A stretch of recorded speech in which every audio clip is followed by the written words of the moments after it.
Welcome to the Homesteaders of America podcast, where we encourage simple living, hard work, natural healthcare, real food, and building an agrarian society.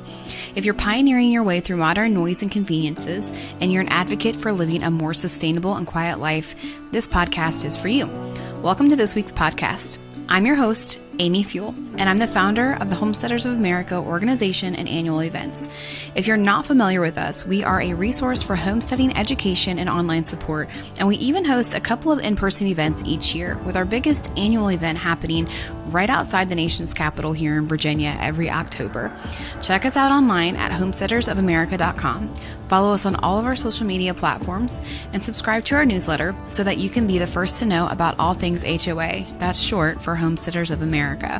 Don't forget that we have an online membership that gives you access to thousands, yes, literally thousands of hours worth of information and videos. It also gets you discount codes, an HOA decal sticker when you sign up, and access to event tickets before anyone else. All right, let's dive into this week's episode.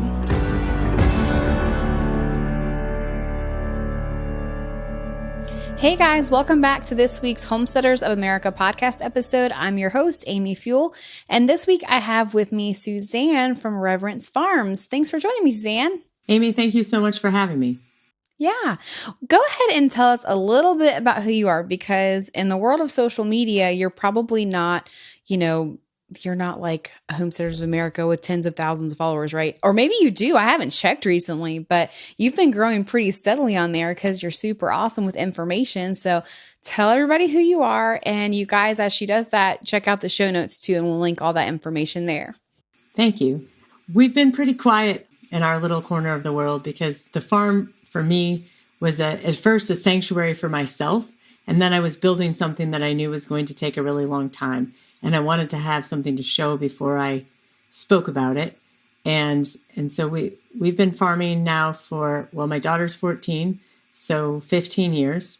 And we're in the Piedmont of North Carolina, which is in the central part of North Carolina. We're really close to Chapel Hill, but the area we live in is far more rural than our geography would suggest. We live in a pretty rural county, even though we're only 15 minutes from the not so major metropolis of Chapel Hill. We have about 60, soon this year will be 80 milking Jersey cows. It's nuts even to me, given that I started with one and her heifer calf in my backyard, rotating on 9.6 acres. And no, the herd was not grown all organically. We bought some cows at some point. Right. We also raise hogs, just a few, and we have heritage sheep, mostly St. Croix breeding. We have a laying flock, a couple of them actually, and we're working on breeding some heritage Delawares. The farm historically has raised quite a few pigs and chickens, and that's how I built the soil and built up my husbandry experience, because dairy cows, as you know, are kind of like the pinnacle of husbandry, and it takes a while. And I always recommend that people start with those smaller species because it teaches you a lot. So my mission is to turn sunshine into butter. Along the way at a conference, I met my husband, Hubert Kerriman, who is an organic dairy vet, and we started farming together, and we've been together about 7 years. So it's our little corner of paradise. We have about 400 acres that we manage on farmland, and then we have another 100 or so hay acres, and that's pretty much our life. Pretty much your life in a nutshell, right? Yeah. So the funny part is Suzanne and I connected on Instagram, and Suzanne, before I realized who you were married to, because that didn't matter, but I was like consuming Hubert's books because they were the only natural cow books really out there that I could find of any substance. And so Suzanne actually reached out to me, and we were talking about Hazel, my little cow Hazel, and just dairy farming and homesteading in general. And then I finally put the two together as to who you were married to. And I didn't even know it those first couple of weeks. So I thought that was really funny. But all right. So the one thing, let's just put out there, like how we got started with bringing you on the podcast was I saw you post a video on Instagram, and you were actually putting whey on your pasture. And so for you guys, if you haven't seen her Instagram, it's pretty captivating because She just kind of lays it all out there, but it's also a lot of stuff you've never seen before. Like I've never seen anyone spreading whey on their pasture. So I wonder if you could talk to us a little bit about pasture management and things like putting whey on your pasture and how to build up your soil and grass. This is my favorite subject, and I'd love to talk to you about it. And I'm also obsessed with it. But I have to rewind a little bit and address how you knew me and then you realized who I was married to. That is not an uncommon response because Hubert and I were both independently operated in this world of organic dairy for a number of years. We actually met at Acres USC. I sat in the front row of his talk, and we got married a few months later. And one of my most entertaining things for many years thereafter is when he and I would speak at conferences, particularly dairy conferences, and we'd run into people who we both had known for 10, 15 years who knew each of us independently. And then we'd be walking in the conference and speaking on the same podium and holding hands, and all of their faces every time. It was just always awesome because they were just like, what happened? That's hilarious. Oh my goodness. How did this happen? When did this happen? And I say to him every day, I say, I can't believe I get to be married to you. And he says the same to me. And it's amazing love story. And if one day, if nothing else, we're inspirations to people that love a second time around is really possible. And both of us were convinced that we were just going to be monks and a monk and a nun respectively, and just be married to our work and married to the Lord. And we had both made that same vow on the same weekend before we went to that conference, that it was like okay with us that we walked this path solo for the rest of our lives. And God clearly had other plans. And so I love being married to him. And I always joke with people that it was a pretty good career move, but that I actually really, really, really love him. That's hilarious. Independent of the fact that I have an organic vet on the farm to do whatever I want, whenever I want. And I will say that how convenient for you. My veterinary skills have gone downhill a lot. Like most dairy farmers, I was a pretty decent hack vet before I married him. And now I have to remind myself sometimes to just practice doing things because I can't always just be like, Hubert, come and fix this. Yeah. So thank you for letting me go down there. But I think it's a fun story. But spreading whey on the pastures.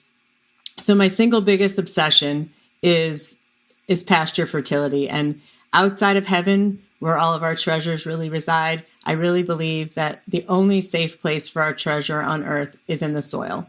And every day when I walk around my house, and I see literally piles. You're not seeing it behind me because I cleaned up a little bit, but there's everywhere in my life, in my basement, in my car, in my truck, in my kitchen, in my office, every place in my life, there's a mess. And I'm not a naturally messy person, but it's because the singular focus of healing the land is so consuming and it's so big of a project.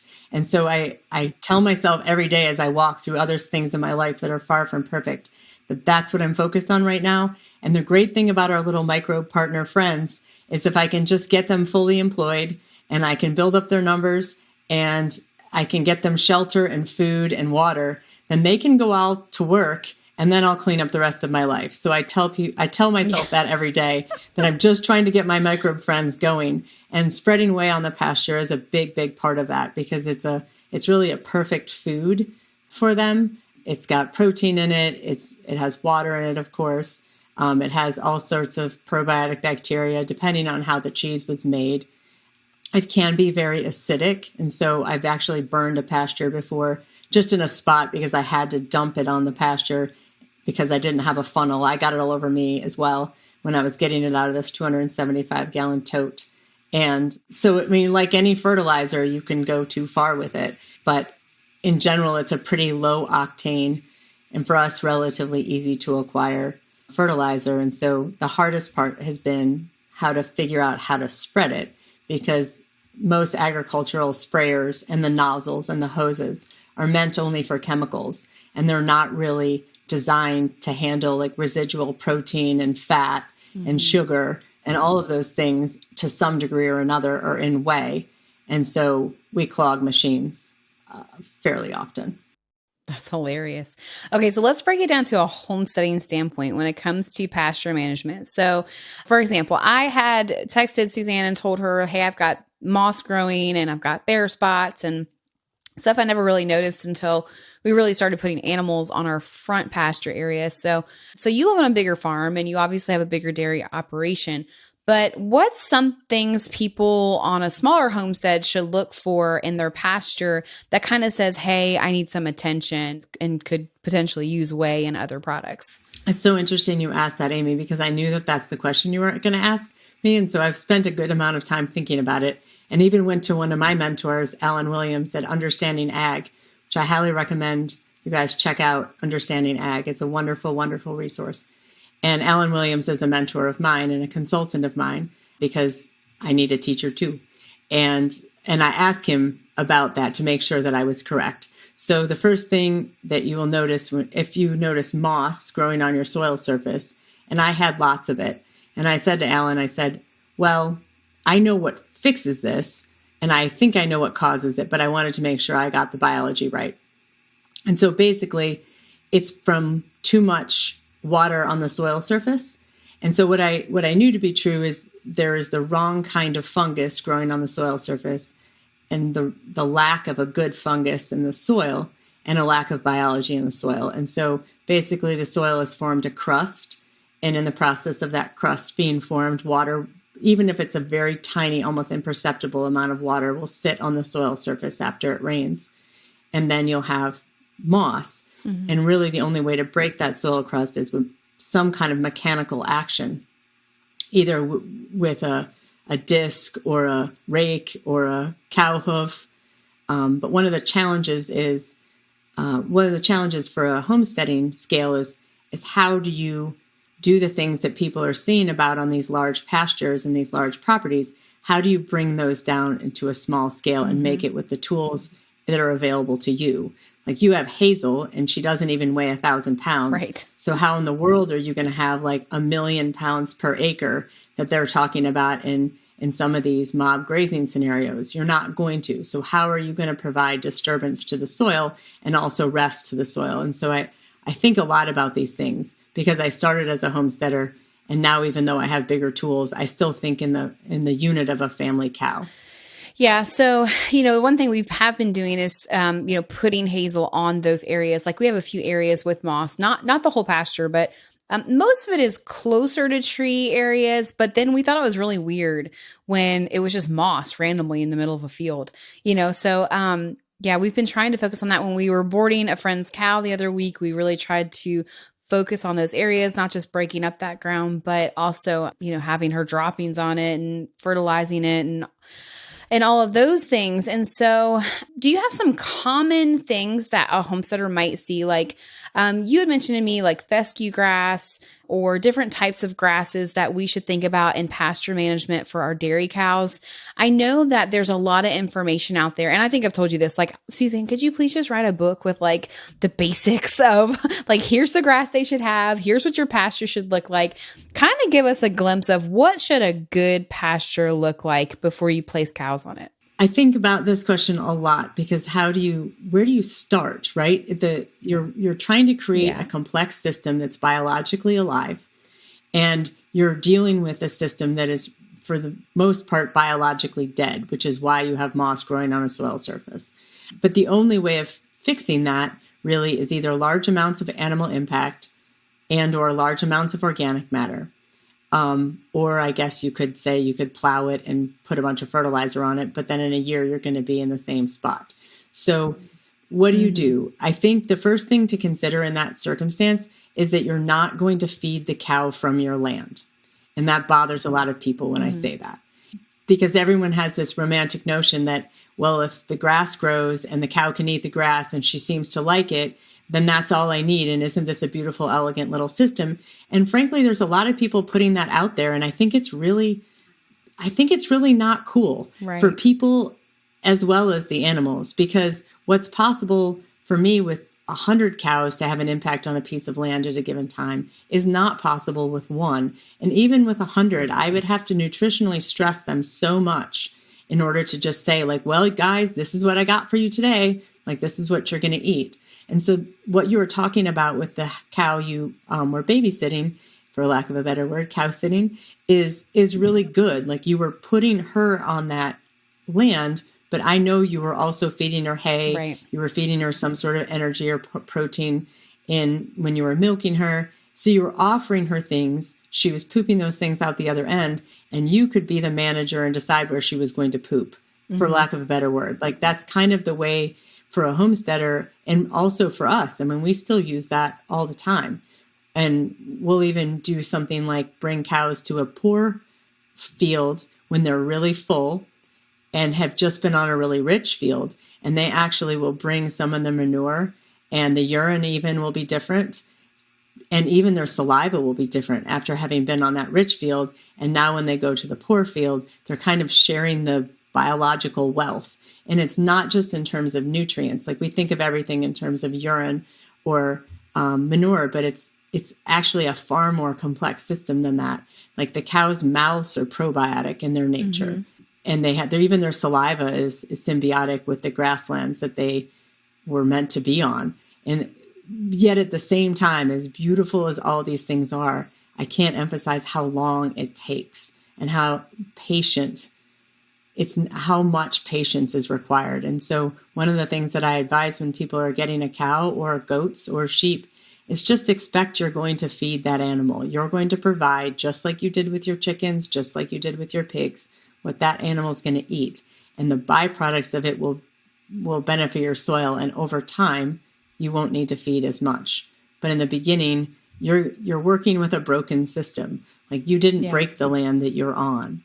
That land was probably abused by people before you. And so you have to do something to put back into the system to start it going forward again. I think that's really important, because a lot of stuff that you hear nowadays, whether it's on social media or going to an event, is just stick the cows on there. Don't worry about their nutrition. They'll figure it out, and just go with it. And so I'm glad you touched on that, because, that's one of the things we mentioned. I keep using Hazel as an example, but she's the only example I have, right? So I'm going to go with it. So I had mentioned to Suzanne, how much Hazel loves to graze, and she does forage some roughage as well. And Suzanne had mentioned that Hazel, her coat was actually extra fluffy this winter, which these are like tidbits of wisdom that books don't tell you. I'm telling you, it has to go into a book. But she had mentioned that it could be because she had some nutrient issues, right? So could you explain that a little bit, what that conversation was, and then we can kind of go into more of the pasture and how we have to manage our animals with that. So what I saw with Hazel was very, very common. And by the way, she was not in bad shape. I've seen a lot of really skinny animals, and she was not that, but she was fluffier than you might otherwise want later into the spring than you otherwise want. And that usually indicates, well, in our region, it indicates two things, but it always indicates, regardless of the region, at least one thing. And that's an animal who's probably missing some macronutrients. Those would be like the big things, right? Like protein and energy. There's a lot of focus in the homestead movement on minerals, and minerals are so important, but you can't feed energy in a mineral bag. You cannot get rock. I mean, technically phosphorus is energy. So a biologist could quibble with me here, but you're not going to get sufficient energy from a bag of minerals. I don't care how much phosphorus is in it. And so that energy needs to come from somewhere, and that fat needs to come from somewhere, and the protein does. And when an animal is sufficient in those things, they are generally slick-hided. I'll give you an example, and you can use Hazel because that's your cow, and I'll use mine because we only can really learn, of course, right, what's intimate to us, and that's what's so amazing about this process. We have a 14-year-old cow named Polka, and she's 14, and so she tends to shed her coat later in the summer, into the spring, than the rest of the herd. And she tends to get a little bit of a coat on her before everyone else does. And all things being equal, and keep in mind in husbandry, all things are never equal. There's a million different factors to consider here, but all things being equal, the animal who gets a coat first and loses it last is more challenged than other animals, either nutritionally, or it can be a genetic challenge in the sense that our more dairy animals where we have only a dairy herd, but the dairier of the dairy cows tend to be fluffier. Their bull calves tend to be fluffier. Like, the more milky that animal is, the more fluffy her bull calf will be. Why? Because his genetics are priming him for higher levels of production, which is going to require higher levels of protein, higher levels of fat. And in the absence of having that, he's going to have a rougher coat than a son out of a mother who's not quite as milky and is an easier performer on what she's got. And so even though the sons don't make milk, they still can carry those genetic tendencies of their mothers and, of course, their fathers too. And so what I see also is like animals who tend to be more dairy tend to be fluffier.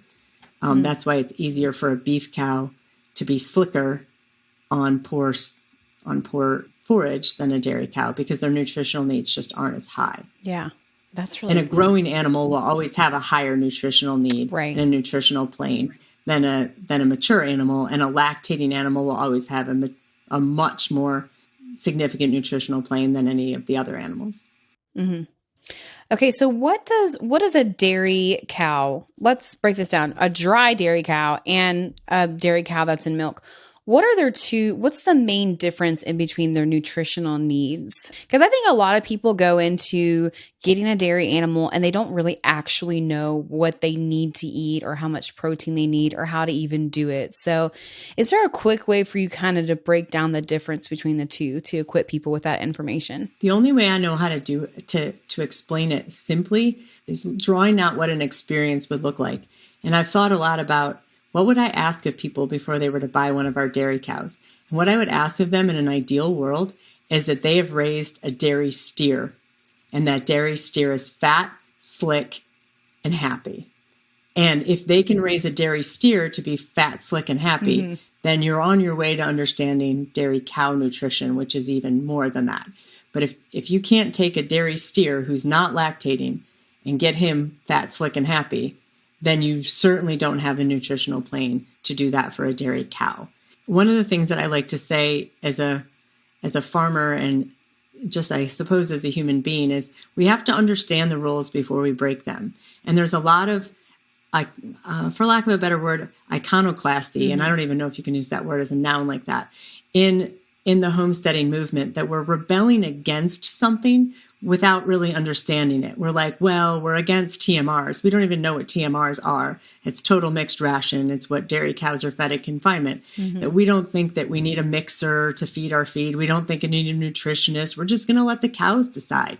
Well, that's all true, as long as what your cows have to choose from is good. Right. If, you know, it's like you asking your newborn or your infant child to say, you know, I'm going to give you this cardboard box or, you know, only dry cereal. And you're like, I believe in the inherent nutritional wisdom of my child and she can choose. Well, one of the things I like to say in livestock is we put up the fence, and that gives us enormous responsibility. Like if we didn't fence them, then sure, they could choose a lot of things. Right. And I actually, just as a side note, my favorite way of dealing with a sick animal, and this was much more possible on a homesteading scale than on the scale that we're at now, but we've employed it, is we just open the gate and let that animal choose whatever. And I would put like a whole mineral bar in front of them, the best feeds, all sorts of different kinds.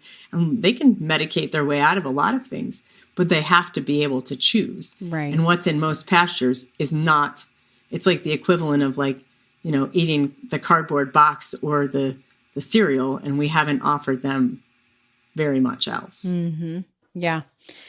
So you're pretty much grass fed on your farm. Do you give any grain, or what does your typical supplement look like for your cows? Well, I'll tell you a little bit about where we are now, but also talk to you about where we started, because we couldn't have gotten to where we are now from day one. And that's what always makes me nervous when people are like, well, we're only going to be organic and we're only going to be grass fed. And I was like, well, your cow is only going to be starving. Because it took a long time, not only to work on the pastures, to work on our husbandry knowledge, but also to work on our genetics. I like to say that we all start with pastures like way over here, and we start with genetics way over here. And like, it's like the East meets the West, and every year we can make it closer to something that's going to work together as a system. So what we do now is the cows get anywhere from 3 to 5 breaks of fresh grass a day. And then they come up this particular season. This won't be true in the summer, but in this particular season, they come up to the barn and eat hay at night. And that's in part because the grass, at least until a couple of weeks ago in our area, was so lush that they just would have had like the incredible squirts.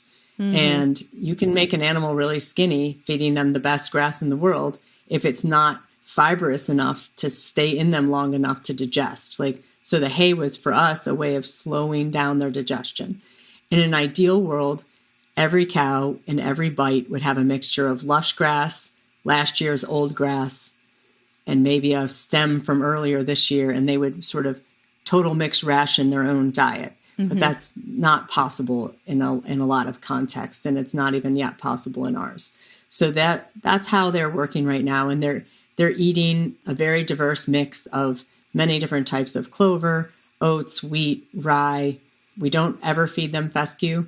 So even if there's a little bit of fescue on the edges of our pastures and the lanes and such, we don't make them eat it. So, and you put them in a pasture, and if you want them to eat the fescue, you'd have to basically starve them because they know that they're not going to be made to eat it.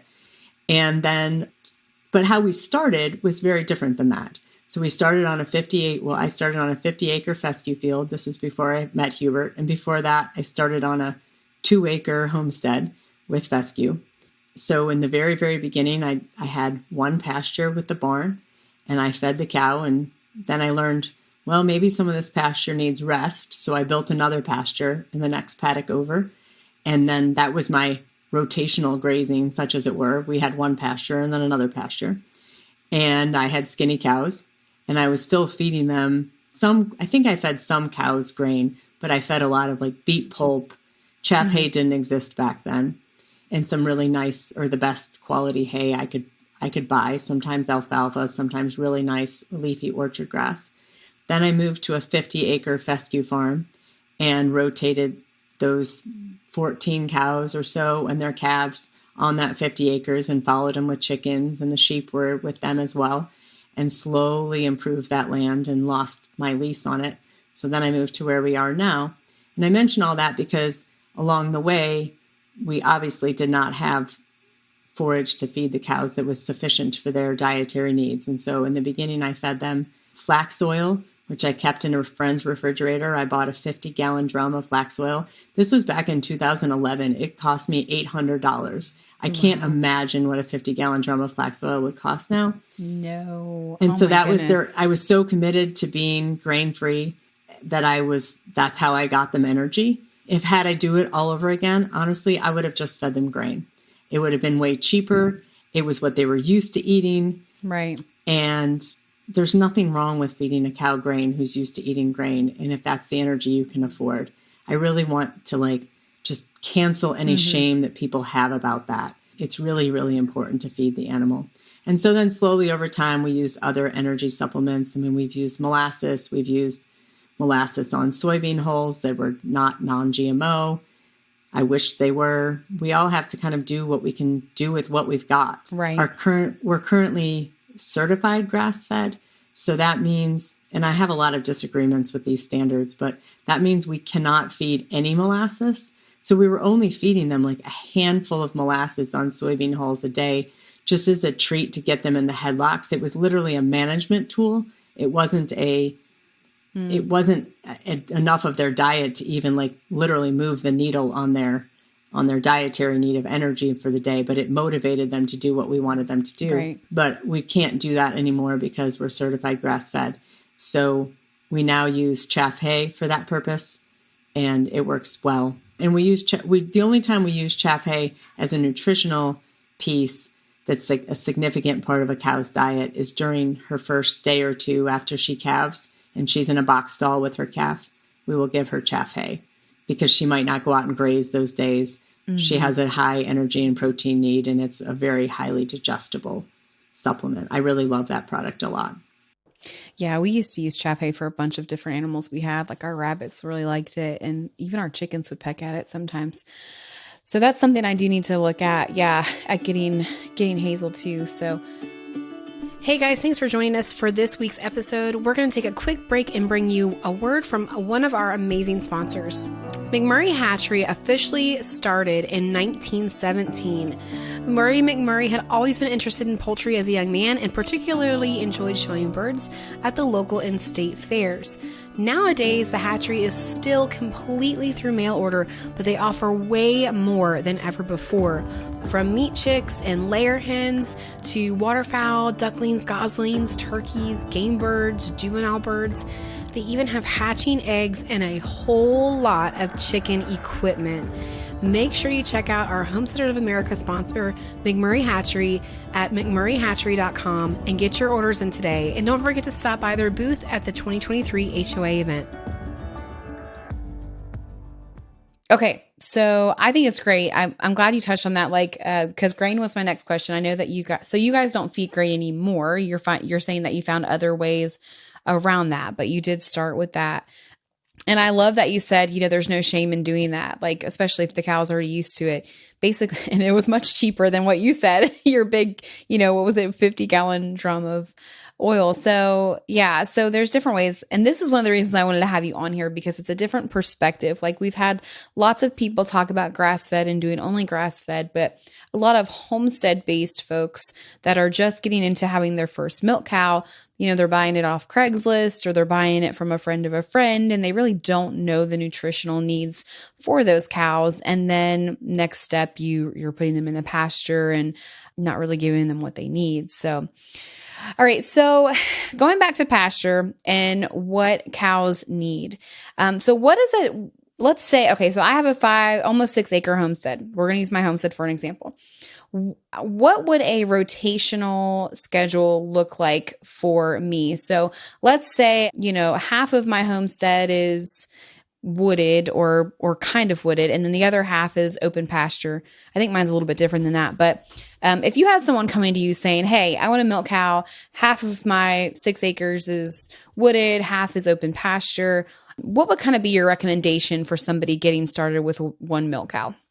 I would start, and this is very similar to how I started on my 9.6 acre homestead. I only had, I think, 3 open acres on that property, and I had a cow and her calf there, and the calf grew up, and so I had 2 cows. And when I started learning about rotational grazing, at that time I had a couple goats and a couple sheep, and so I used sheep netting, and I moved them around the pastures in that way and just created paddocks.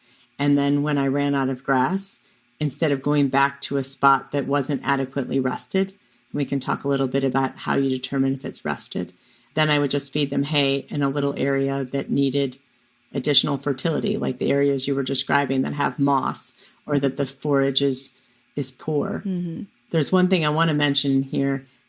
The number one question that I always get from people is, where do you buy your seeds and what are you planting in your pasture? And I always answer people's questions.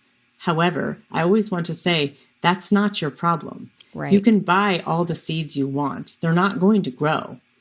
Mm-hmm. And we even have spots on our farm that seeds won't grow. Why? Because it's not lack of seed that the pasture isn't growing. It's lack of organic matter. It's lack of biology. You'd do much better to buy a round bale of hay and just roll it out and let it rot than you would to spend that money on a bag of seed. There's seeds in the hay too. Yeah. So that's literally what I would do is I would roll out bedding. So let's just say it was not crummy enough to put them in a barn, but it was it's a little chilly out here. I would roll out a bale of straw or take a couple of square bales of straw and roll it out. Cows and sheep and goats love to lay and stuff like that. And then they'll poop in it, and there's some wheat seeds in there, and you're going to get some wheat plants in that. And then I'd move them on. So you could train them to if you just had cows, you could train them to a single wire or 2 wires at first. And the whole thing about any grazing system is you always have to think first, where's my water?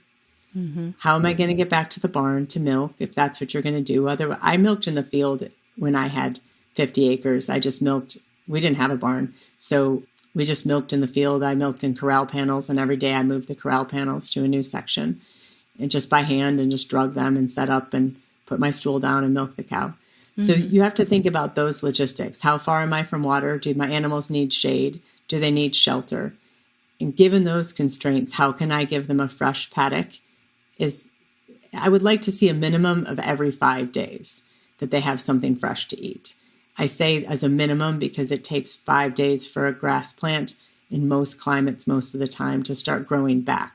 So if you move the animals at a minimum of every 5 days, at least you'll allow the grass to rest. Right. And then you might be feeding them on those spots because you might not have enough grass in the beginning or grass of sufficient nutritional quality to provide for their nutritional needs. But if you rotate them while you feed them, then you will get better grass when you come back around that rotation again. Mm-hmm. Yeah, we have been finding that with our front pasture.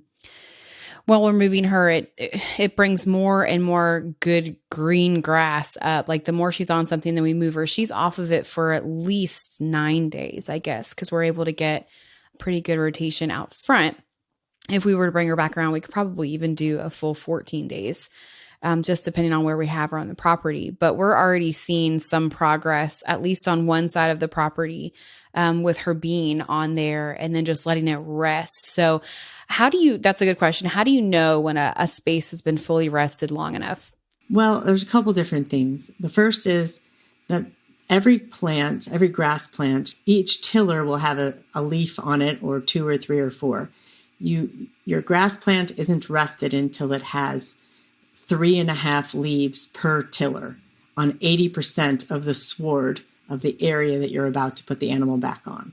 So the first thing I would say about your rotation is that while you are absolutely going to notice some additional grass, and anytime you rotate animals, again, even if it's only pasture A, pasture B, you're going to have an improvement, but you're not going to see measurable changes in organic matter and in root life of the plants and in really change things until your rotation is long enough that at least the grasses have 3.5 leaves per tiller before you come back to them. And I would say, other than in the peak of spring when it's totally raining and everything is absolutely perfect, that's going to be a minimum of 21 days in most places. In our rotation in the summer and the winter, but even in the summer, can sometimes be 45 or 60 days that they don't come back to a spot. Yeah. And really when we start noticing improvements that are mind-blowing is when we've had a heavy impact on a spot and we leave it alone for 2, 3, 4, 5, 6. I'm working on a pasture right now that I haven't touched in 7 months. And you can over-rest a pasture and you can go the other direction.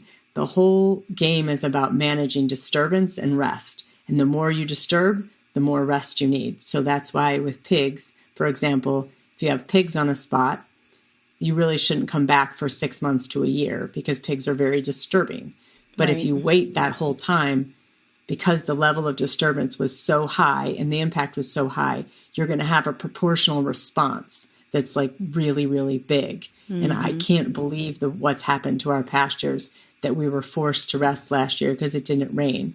And there was 2 or 3 pastures that just ended up in the wrong timing of our cycle as it came, like the stopping the raining happened right after we had disturbed the soil and seeded it. And so then we had like this baked clay. And we had 2 pastures last year real near the barn that we did not graze for the entire season. Wow. And in the fall, we tried to plant them. And because it had been kind of like a baked clay, even though we disturbed the soil, it didn't come up. We planted again. It was like, eh. And then we just let it rest. And it almost made me cry. It was so beautiful. This year, I've never in my farming life had the ideal where we're grazing forage that's not seeded out, that's as tall as the cow's shoulders. When they leave the pasture, we had 70 cows on an acre for 1 day. That's it. And it fed 70 cows for 1 day. And there was so much litter on the soil surface that there is no sunlight I'm sure there's some sunlight, but like the soil is completely covered even after feeding those 70 cows for 1 day.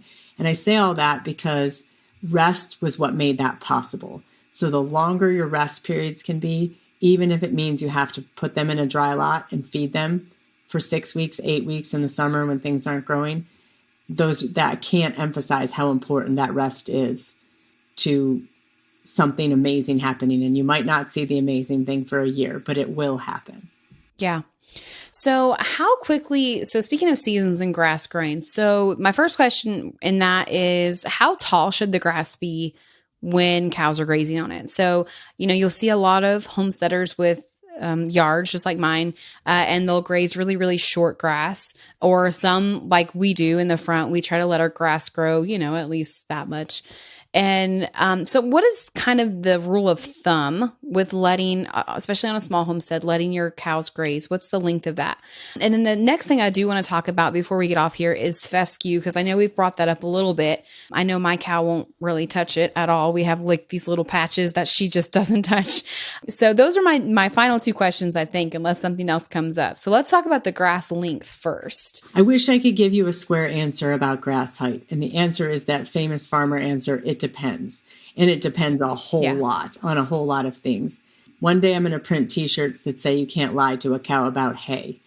And you can't lie to a cow about grass either. Yeah. She knows tons about it that you could never even begin to understand, nor could I. But after a while of observing animals, you'll start to see the patterns. They want to graze something that's still in its vegetative stage of growth. And that is entirely a function, not entirely, but primarily a function of two things.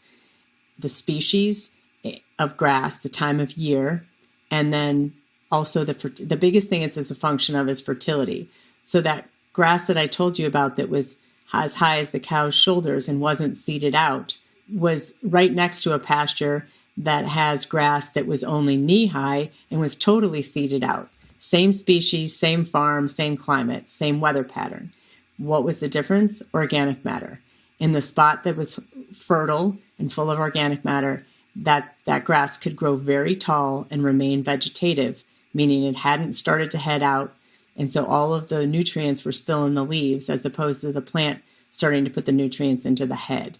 Whether it's a perennial or an annual matters a whole lot as well. So I would say if you're interested in the subject, there's a great book called Grass Productivity. It's been sort of discredited in the regenerative grazing movement, but I think there's a lot of reason to reconsider what Andrew Voisin said. And if homesteaders started to appreciate the concepts in that book and grass productivity, and you would go a long way to understanding the answer to your question. But it really just so much depends. They want to graze vegetative things.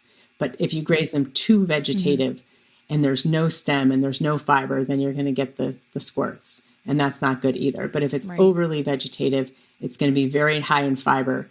You can tell a lot by looking at your cow's poop. If your cow's poop becomes like almost horse-like, then they're getting way too much fiber. If it's like the runs, then they're not getting enough palatable fiber that they want to eat. And then in that case, like a really nice dry hay that they want to eat. And they're the determination of whether or not it's nice, by the way, not how much you spent on it. They totally have their own judgments. Mm-hmm. Yeah, that's really good I like that. Okay, the next thing was fescue. So let's talk about fescue because I know there is a lot of talk about that in the homesteading world when it comes to dairy animals.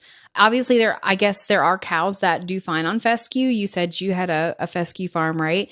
But then there are others that do not. So would you mind talking about that just real quick? I don't think any dairy animal does well on fescue. Some just do better than others. Mm-hmm. You can mitigate fescue with a lot of different things, particularly having free choice hay that they like to eat. Again, they have to like it. Just because it's there, you can't just lie to yourself and say, well, my cow doesn't like it. They must not need it. It's probably just not good enough quality hay.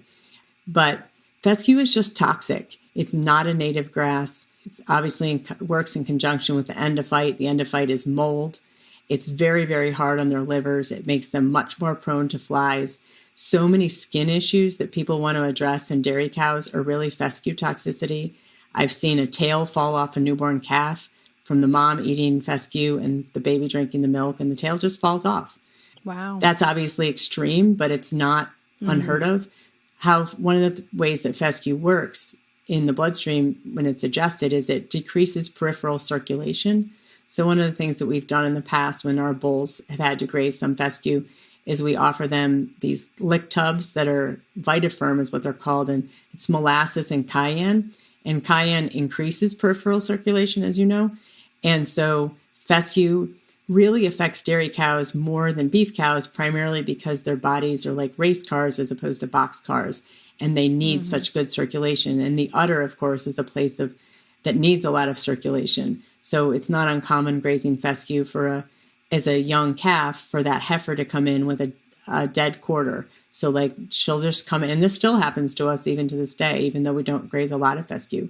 They'll come in with a dead quarter. Of the 4, they only have 3 that come alive.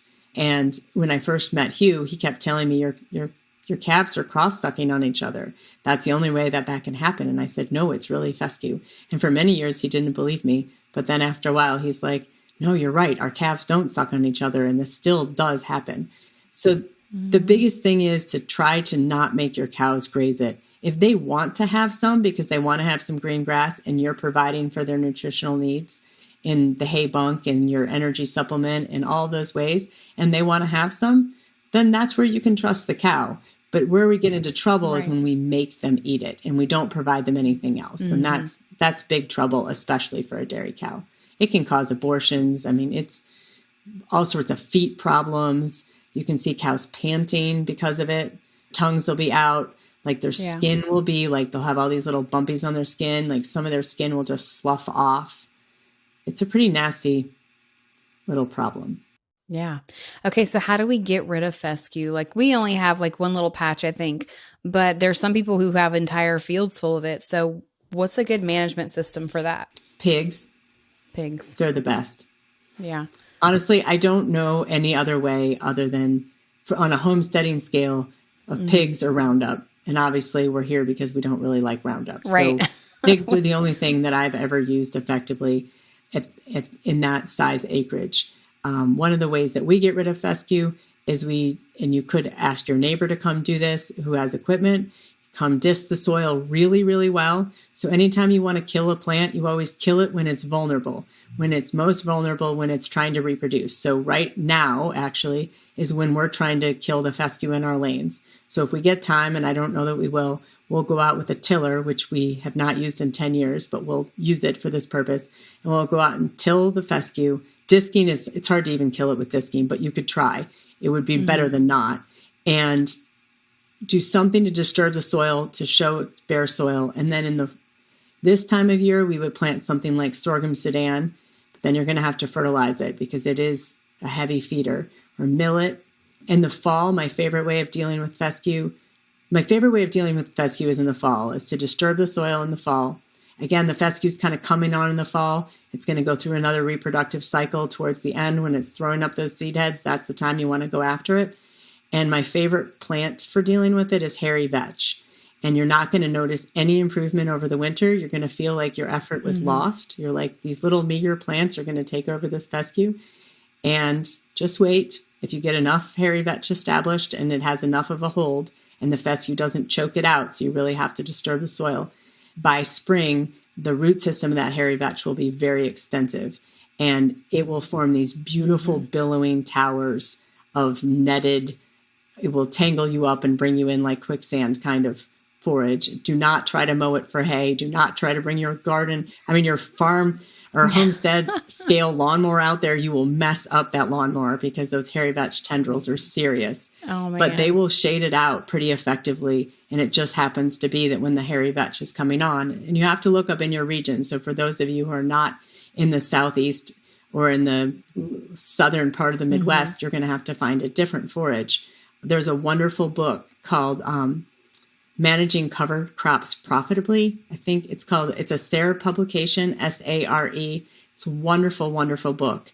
And it details all the cover crops, where they work, where they don't work, and the management needs of each and the establishment needs. But to find a cover crop that grows rapidly in your area that can shade out fescue during the time that it wants to reproduce, which would be like something that's going to have a really billowy canopy. Like for us, it'd be right now. For you, it would probably be in a couple of weeks that peak, that canopy you want to have.